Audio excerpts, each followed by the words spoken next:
Morning traffic hummed in the distance, and people hurried past a figure sitting near a trash bin outside a 24-hour diner. His name was James J. Harris, 50 years old, skin dark and weathered, beard streaked with gray, shoulders slumped beneath a thin white-gray tank top. He held a paper cup, but no one looked at him. They never did. The world had long decided what he was worth. A police siren broke the air. Jay's head turned, not out of curiosity but habit. Trouble always came loud in this part of town. Across the street, a young woman stood frozen beside two police officers. She was pale, terrified, her blonde hair clinging to her wet cheeks. A small jewelry store glittered behind her, its glass door hanging open. Jay squinted. Something in her eyes, confusion, fear, not guilt. He'd seen real guilt before. This wasn't it. "She said she didn't do it," one officer barked into his radio. "We've got footage," the other replied. "Owner swears she was the only one inside when the necklace disappeared."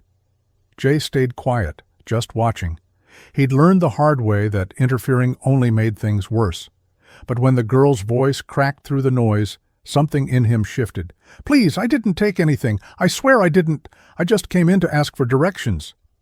Her words echoed off the wet pavement, swallowed by indifference. People slowed, stared, then moved on. Another scene in another city. No one cared. No one except the man who had nothing to lose. Jay rose slowly, his knees stiff. He walked closer, each step measured. The police didn't even glance at him. To them, he was invisible. "Sir," the girl begged, her voice trembling as the officers cuffed her wrists. "Please, I didn't steal anything. I didn't." The officer pushed her gently toward the car. "Save it for the court, miss." Jay stopped near the curb. He'd been wronged before, framed once for a fight he didn't start, lost his job over it, lost everything after that. The memory clawed at him as he watched her being shoved into the back seat of the cruiser. Something didn't fit. The jewelry box still sat open on the counter inside the store, and the clerk, a thin man with shaking hands, looked too nervous for comfort. Jay noticed details others ignored, the back door slightly ajar, muddy footprints leading away from it. Not hers? Too big. He exhaled through his teeth. "Damn," he muttered under his breath. "They got the wrong one." The cruiser pulled away, its reflection sliding across puddles. Jay stood there long after it vanished. Around him, life went on. Horns, footsteps, coffee cups. But inside his chest, something old and heavy began to move again. A conscience that had slept for years. He turned toward the alley. That back door still swung faintly in the wind. A piece of cloth was stuck under it, dark blue, maybe from a hoodie. Jay crouched, picked it up, and looked around. No cameras aimed that way. Whoever the real thief was, they'd slipped out the back while the girl screamed her innocence out front. "Guess I saw what I wasn't supposed to," he whispered. The rain began again, thin and cold. Jay tucked the scrap of fabric into his pocket and started walking. He didn't know her name yet, didn't know why he cared, but he knew what it was like to be blamed when you didn't do a damn thing wrong. And for the first time in years, he had a purpose. By noon, the streets had dried, the city baked under a sharp metallic sun, and Jay sat near the same diner, his cup empty, his mind not. He couldn't stop replaying the scene, the girl's voice, her trembling hands, the look in her eyes. He'd seen liars before. She wasn't one of them. A gust of wind carried a half-crumpled newspaper across the sidewalk. Jay's reflexes, still quick despite the years, caught it before it flew into the gutter. The front page was soaked, but one small article caught his attention. Local student arrested for jewelry theft. 22-year-old Emma Lawrence was detained yesterday morning in connection with the disappearance of a diamond necklace from Fairmont Jewelers. Jay read the words slowly. Emma Lawrence, a student, 22. Her mugshot showed the same frightened face he'd seen, makeup smeared, eyes red from crying. "Emma," he murmured. The name stayed with him like a song that wouldn't fade. He folded the newspaper, slid it into his worn jacket, and stood. There were questions gnawing at him. Why had the store clerk looked so nervous? Why had the back door been open?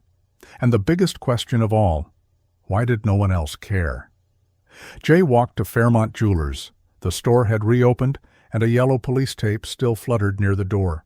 Behind the counter, the same clerk stood, thin, twitchy, sweating. Jay stepped inside quietly. "Can I help you?" the man asked, his voice sharp, suspicious. Jay looked around. Cameras, shelves, a small safe behind the counter. "You had trouble here yesterday," Jay said slowly. "The girl, the one they took." The clerk's shoulders stiffened. "Yeah, bad for business. She'll get what's coming. Stole a necklace worth $2,000. Jay leaned an elbow on the counter. "You sure she's the one who took it?" The man glared. "That's what the police said. You a reporter or something?" Jay's lips twitched in a dry half-smile. "Do I look like one?" The man's eyes flicked over Jay's ragged clothes, and his tone changed instantly, disgust curling around every word. "Then don't waste my time. I got work." Jay's smile faded. "I was outside. I saw what happened. The back door was open. You got any cameras back there?" The clerk froze for a fraction of a second, just enough for Jay to notice. "That area's for staff only," he snapped.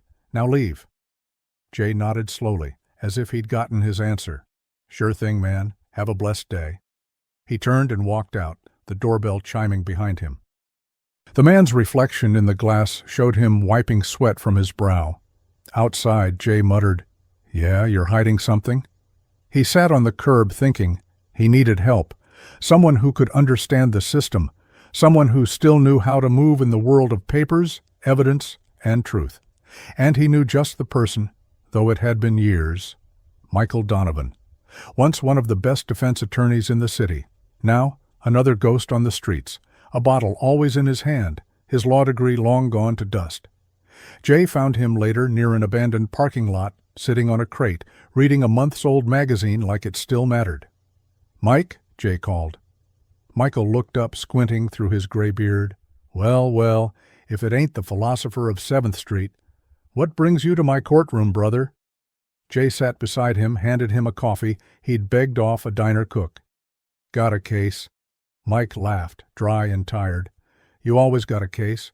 What's this one? Lost sandwich?" Jay didn't smile. "A girl, 22. They say she stole a diamond necklace. She didn't. I saw it. She's innocent." Michael stared, the humor fading from his eyes. "You planning to testify? They don't listen to men like us, Jay. You know that." "I don't care if they listen. I just need proof." Mike took a long sip of the coffee, then sighed. "All right. What do you got?" Jay pulled out the scrap of fabric from his pocket, dark blue, torn from a hoodie. "Found this near the back door. The clerk's jumpy. The cameras don't cover that exit." Michael turned the fabric over in his hands. "You're right. That ain't from her dress. Too rough. Streetwear." He looked up. "You're really going to chase this, huh?" Jay nodded. "If I don't, no one will." Michael chuckled softly, shaking his head. "You always were the one who couldn't walk past a fire without trying to put it out." "Maybe," Jay said, "but this time, someone's life's burning." They sat in silence for a while. Then Mike reached into his coat and pulled out a notepad. Greasy, pages torn, but still usable. "Okay," he said. "If we're doing this, we'll need witnesses, video, and time. You sure you want to dig into something that could get ugly?" Jay's answer came without hesitation. "I already live ugly." Michael grinned faintly. "All right, detective. Let's see how deep this rabbit hole goes." Night fell over the city like a dirty blanket. Neon lights flickered on cracked puddles, and somewhere far away, a siren wailed. Jay and Michael moved through the narrow back streets behind Fairmont Jewelers, their breath turning white in the cold air. Michael carried a small flashlight. Jay carried something heavier. Purpose. "You really think someone else took it?" Michael asked, scanning the dark brick walls. "I don't think," Jay said. "I know. That girl didn't have the eyes of a thief." They reached the back door of the jewelry store, the same one Jay had seen swinging open that morning. Now it was locked tight, taped over by police, but the ground told stories. Jay knelt, running his fingers over faint shoe prints in the grime. "Size 11, maybe 12, he muttered. "Heavy guy. Work boots. Not her." Michael bent down beside him. "You missed your calling, man. Should have been a detective." Jay gave a quiet laugh. "Too busy being homeless." They followed the tracks until they vanished into the alley across the street, a place where dumpsters lined the walls like tombstones. A faint shuffle echoed deeper inside. Jay raised a hand, signaling Michael to stop. A man stepped out from behind a bin, skinny, twitchy, eyes darting. His clothes hung off him like rags, but Jay recognized the face. Rico, a street scavenger, known for hanging around the block. "Easy," Jay said. "It's me." Rico squinted. "Jay? Damn, man, thought you were cops." "Do I look like one?" Jay smiled. "You seen anything yesterday morning? Near the jewelry store?" Rico scratched his chin, suspicious. "Why you asking?" Jay reached into his pocket and pulled out half a sandwich, wrapped in foil. "Trade." Rico grabbed it, sniffed, and nodded. "I saw someone, not the blonde girl. A dude, hoodie, dark blue, ran out the back door. Looked scared." Michael leaned forward. "You see his face?" Rico shook his head. "Nah, but he dropped something shiny, thought it was trash. When I went back, it was gone." Jay's pulse quickened. "Shiny? Like jewelry?" "Could be." Rico took a bite of the sandwich. "He got into a white van, no plates, drove toward the river." Jay looked at Michael. That was something. A direction, a vehicle, a lead. "Thanks, Rico," Jay said. "You just helped save someone's life." Rico snorted. "Save someone's life, huh? That's new for this side of town." Jay turned to leave, but before he could take a step, the squeal of tires echoed from the mouth of the alley. A pair of headlights flared, blinding. Michael cursed, pulling Jay back behind a dumpster. "Someone's watching us," he hissed. The van, white. Same one Rico had just described. The driver's silhouette was barely visible, but Jay saw the glint of something metallic in the man's hand. The van idled for a few seconds, engine growling, then sped off into the dark. Michael let out a low whistle. "Looks like your thief doesn't like company." Jay stared at the fading taillights. That wasn't a thief trying to hide. That was someone making sure no one digs deeper. They walked back toward the river later that night. The city's noise faded into a low hum, replaced by the steady slap of water against the concrete banks. Old warehouses stood abandoned, their windows blacked out. Michael lit a cigarette, hands trembling slightly. "You realize this isn't just about a necklace anymore, right? Somebody's protecting whoever did it." Jay nodded. "Yeah. And that somebody's scared we'll find him." They reached an old boathouse, its doors half broken. Jay kicked one open, the hinges shrieking. Inside, a faint smell of gasoline and oil. On the floor lay muddy footprints, fresh, leading to a pile of discarded boxes. Michael crouched beside them. "Same shoe size, 11, maybe 12. Jay knelt and brushed away dust from a piece of paper half buried under debris. It was a delivery invoice. Fairmont Jewelers, dated 2 days earlier. The name scribbled at the bottom, E. Monroe. "Monroe," Jay murmured. "That's the store's night cleaner. He was supposed to be fired last month." Michael's eyes narrowed. "You think he came back to take what he thought he was owed?" "Maybe, or maybe someone paid him to." They both turned as the sound of footsteps echoed from outside. Not slow, not hesitant, purposeful. Jay grabbed a metal rod from the floor, motioning for silence. A shadow crossed the doorway. "Who's there?" Michael whispered. No answer, just the sound of retreating steps, quick and uneven, fading into the rain.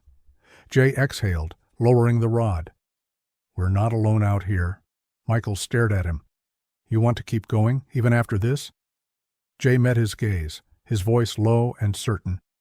"That girl's sitting in a cell right now for something she didn't do. If I quit, I'm no better than the people who looked away when I fell."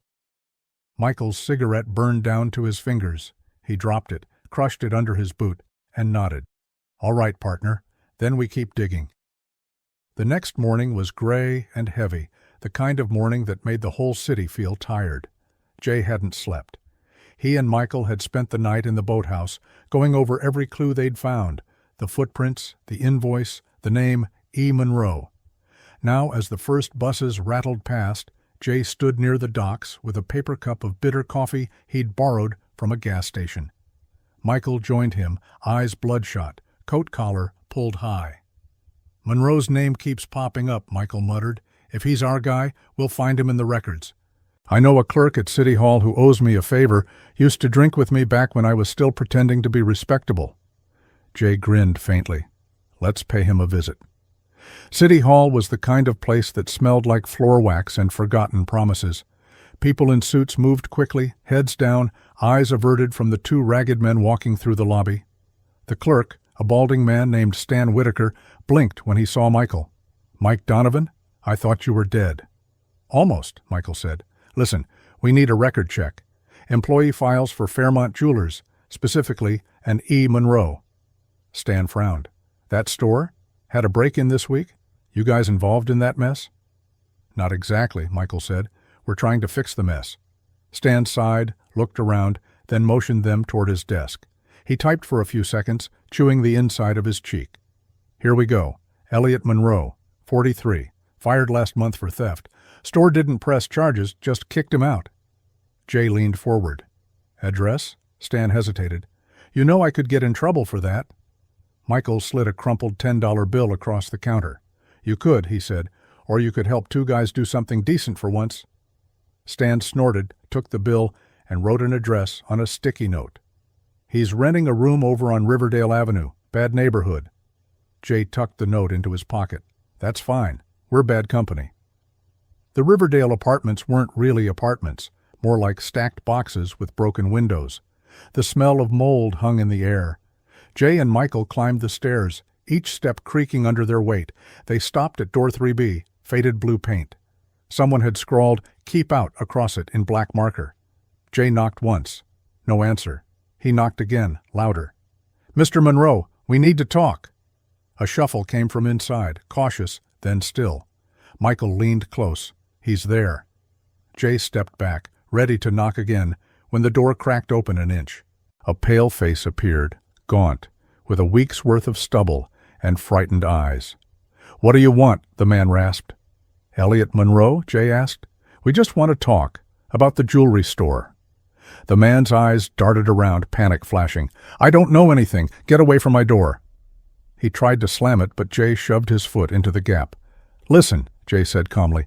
"That girl they arrested, she's innocent. You know she is." Monroe froze. His breathing turned fast and shallow. "I didn't mean for anyone to get blamed," he whispered. Michael's voice softened. "Then help us fix it." For a moment it seemed like Monroe might. His eyes flicked to the hallway, his hand trembling on the doorknob. Then a thud echoed from somewhere inside the apartment, heavy, sharp. Monroe's head snapped around. "What was that?" Jay asked. Monroe didn't answer. He opened his mouth to speak, but something, or someone, yanked him backward. The door slammed shut with a crash. Jay cursed, twisting the handle. Locked. "Damn it!" From inside came muffled shouting, a crash, then silence. Michael's face went pale. "He's not alone." Jay took 2 steps back and threw his shoulder into the door. It splintered open. The room was dark, the curtains drawn, a chair overturned. No sign of Monroe. The only thing left behind was an open window and the sound of footsteps running down the alley outside. Jay leaned out, but whoever had been there was gone. Only a faint echo of an engine revving somewhere in the distance. Michael swore under his breath. "We just scared off the only man who could clear that girl's name." Jay scanned the room, papers scattered across the floor, a duffel bag half packed. On the nightstand, a small USB drive glinted in the dim light. He grabbed it. "Maybe not," he said. "Maybe he left us something." They found an old laptop in a pawn shop later that day, traded a pocket knife and an extra jacket for it. The computer barely worked, but the USB drive loaded. Inside, security footage, short clips labeled with dates. One of them marked the day of the robbery. Michael clicked it. The grainy image showed the jewelry store, front counter, display cases, the entrance. The girl, Emma Lawrence, stood near the window, talking to the clerk. Then a shadow moved behind her. A man in a blue hoodie, face obscured, slipped through the back, opened a case, grabbed something, and vanished. Jay froze, his heart pounding. "There," he whispered. "That's him." Michael rewound the footage. "If we can get this to the police," Jay shook his head. "They won't listen, not from us." Michael rubbed his temples. "Then what do you suggest?" Jay looked out the window at the streetlights flickering on. "We find Monroe before they do. He's running from something bigger than theft." That night, as they left the pawn shop, a black car slowed near the corner. Windows tinted, engine idling. Jay caught the faint gleam of eyes behind the glass. Michael felt it too. "We're being followed." The car rolled forward a few meters, then stopped again. The passenger window lowered just enough for a voice to drift out, cold, steady, almost polite. "Stay out of things that don't concern you." Then the window slid up, and the car pulled away, tires whispering against wet asphalt. Jay watched it disappear into the fog, his fists clenched. Guess it's too late for that. The courthouse smelled of cold marble and desperation. Marcus stood near the back of the hall, clutching his old cap, his hands trembling not from fear, but from the weight of what he was about to do. Outside, the city kept moving, blind to the battle that was about to take place inside those walls. Emma sat at the defendant's table, pale and quiet. Her eyes, once bright, full of youth and laughter, were now drained, darkened by sleepless nights and the crushing pressure of accusation. Her lawyer, a tired public defender, whispered hurriedly, flipping through papers. The prosecutor, a sharp man in his 40s, moved with the confidence of someone who had already decided the outcome. The judge entered, and the courtroom rose. Marcus felt his knees almost give out. He had not been inside a building like this in years. The polished wood, the echo of shoes, the heavy silence. All of it reminded him of a life he'd once had, a life before the streets took it away. As the prosecutor began his opening statement, Marcus couldn't hear all the words. He only caught fragments: evidence, motive, clear intent. But what he did hear made his blood boil. They were painting Emma as a monster, a manipulative, selfish girl who had used and betrayed a man. Marcus clenched his fists, remembering the kindness she had shown him, the way she had spoken to him like a human being, not trash. When the witness list was read, his name wasn't on it. Of course not. No one had called him. No one even knew he existed, the ghost from the streets. But Marcus had something no one else did: the truth. He waited until the first recess. Emma's lawyer stepped into the hallway, shoulders slumped. Marcus approached him. "Sir, I need to talk to you," he said quietly. The man looked him up and down, the ragged clothes, the smell of rain and dust, and frowned. "Court's restricted, sir. Please move along." Marcus's voice broke. "I saw what happened that night." The lawyer froze. In minutes, Marcus was explaining everything: how he'd been near the calf, dumpster, how he'd seen the man harassing Emma, how the fall had been an accident. He described the shock on Emma's face, the panic, the trembling. The lawyer's expression changed from skepticism to cautious hope. "Why didn't you come forward earlier?" he asked. "I tried," Marcus said. "But when you're me, nobody listens." The lawyer's tone softened. "We'll get you in there." When court resumed, everything shifted. The defense called an unexpected witness. The prosecutor's smile vanished as Marcus stepped forward. The room filled with whispers. Emma gasped when she saw him, the man from the streets, the one who had helped her, now walking toward the stand. He took an oath with a shaking hand. For the first time in years, people were looking at him, not as a beggar, not as dirt, but as someone who might matter. The prosecutor began his cross-examination with contempt. "Mr. Hayes, is it? You're homeless, correct?" "Yes, sir," Marcus said evenly. "So, you expect this court to believe that you, a man with no address, no credibility, just happened to be there?" Marcus looked at him calmly.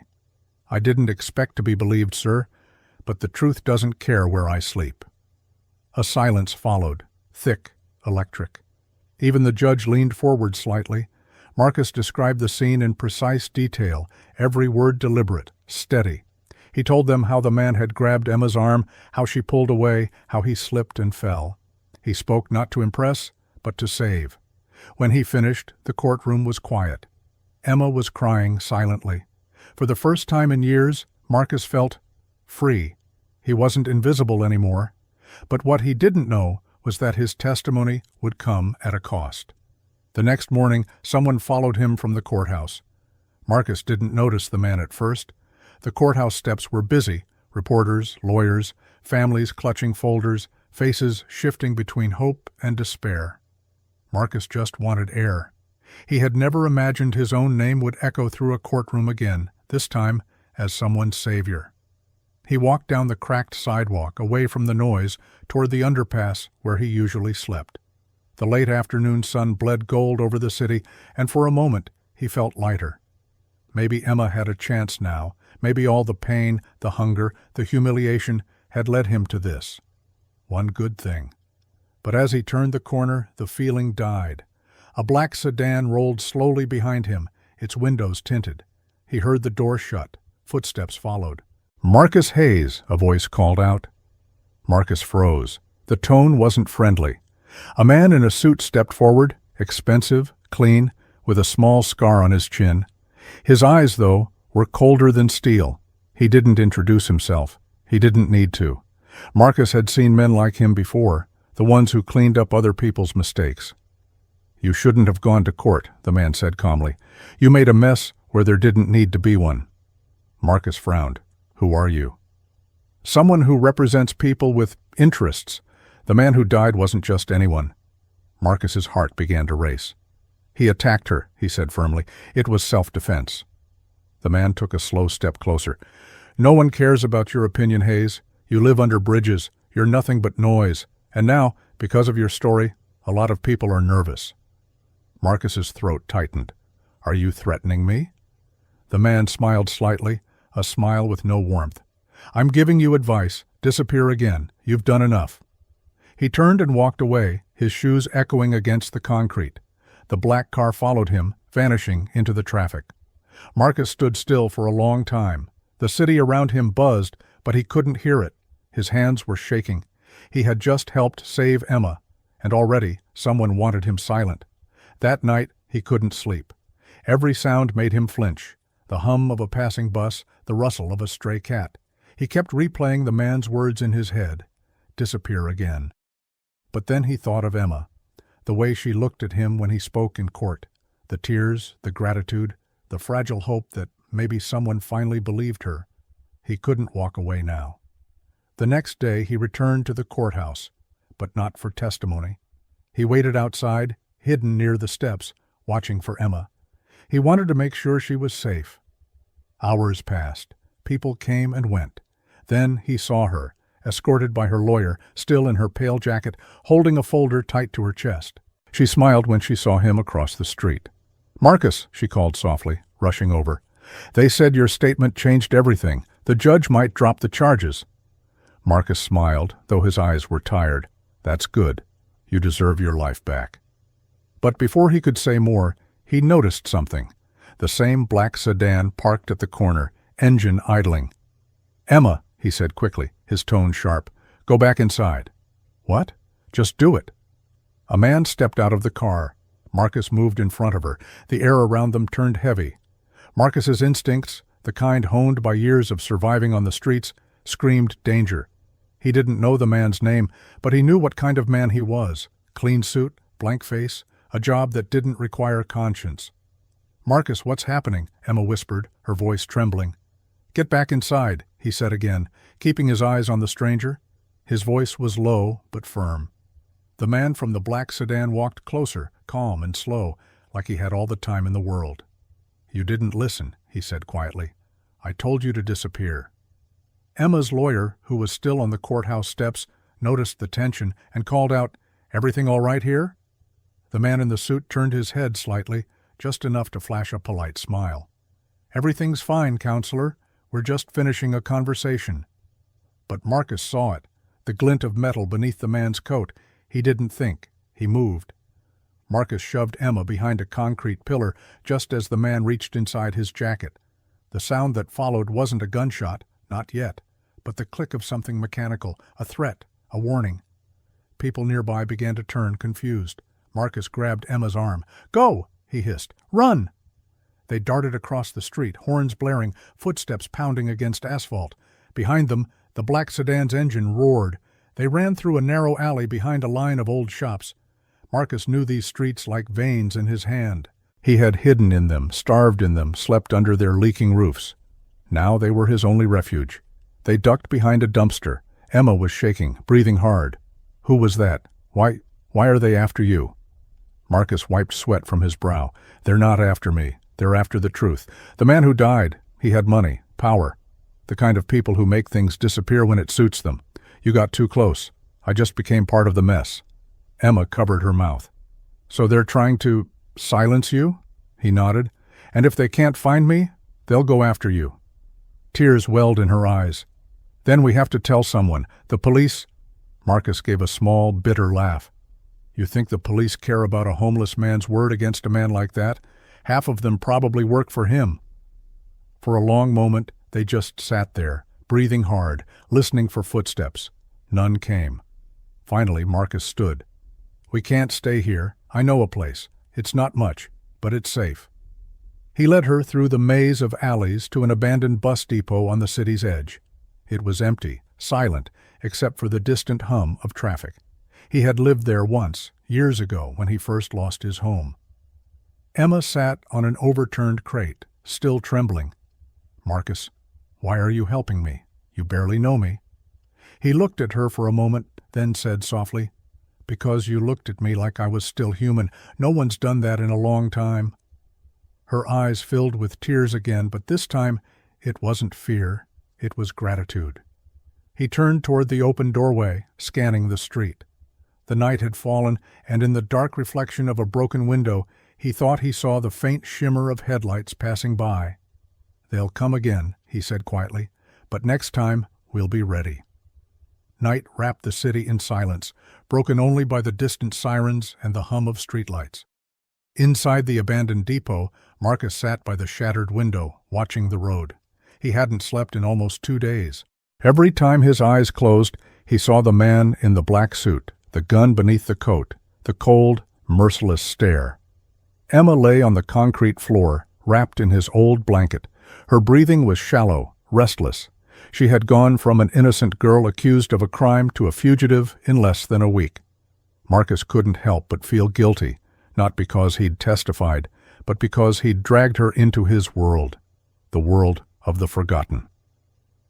As dawn crept through the cracks, Marcus stood and made a decision. "I'm going back," he said quietly. Emma stirred, confused. "What? No, you can't." "I have to," he interrupted gently. "They won't stop until I disappear, right? Then I'll give them what they want, just not the way they expect." "Marcus, please don't do this." She got up, tears in her eyes. "You saved me. You don't owe anyone anything anymore." He looked at her, the lines on his face deep with exhaustion and something like peace. "Maybe not, but all my life, people told me I was nothing, just another face in the crowd. For once I did something that mattered. I can't let them erase that." Emma reached for him, but he stepped back, smiling faintly. "If anything happens, tell them the truth. Don't let them twist it again." She wanted to argue, but the look in his eyes stopped her. He wasn't afraid. He was ready.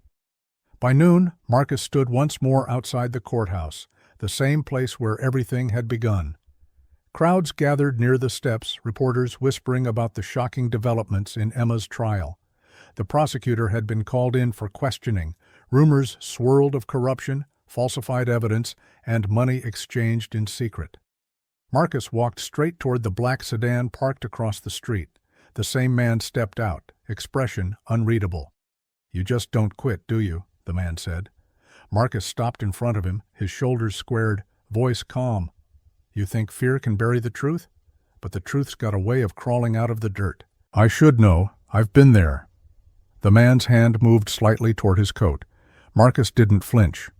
"If you're going to do it here," he said quietly. "In front of them all, let them see what justice looks like in your world." Something in the man's eyes shifted, a flicker of hesitation. Cameras were flashing nearby. Reporters had noticed the confrontation. For the first time, the hunter looked cornered. The man turned abruptly and got back into the car. The black sedan sped away, disappearing into traffic. Marcus stood alone on the courthouse steps. For a long moment, no one moved. Then Emma appeared, running toward him, tears streaming down her face. "They dropped the charges," she said, breathless.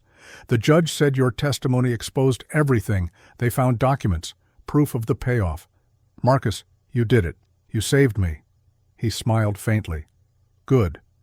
But his knees gave out before he could say more. His body was weak, worn from hunger, exhaustion, and the cold that had been eating at him for years. Emma knelt beside him, holding him as his breathing grew shallow. "Stay with me, Marcus. Please." He looked at her, eyes soft, voice barely a whisper. "You're free now. That's all that matters."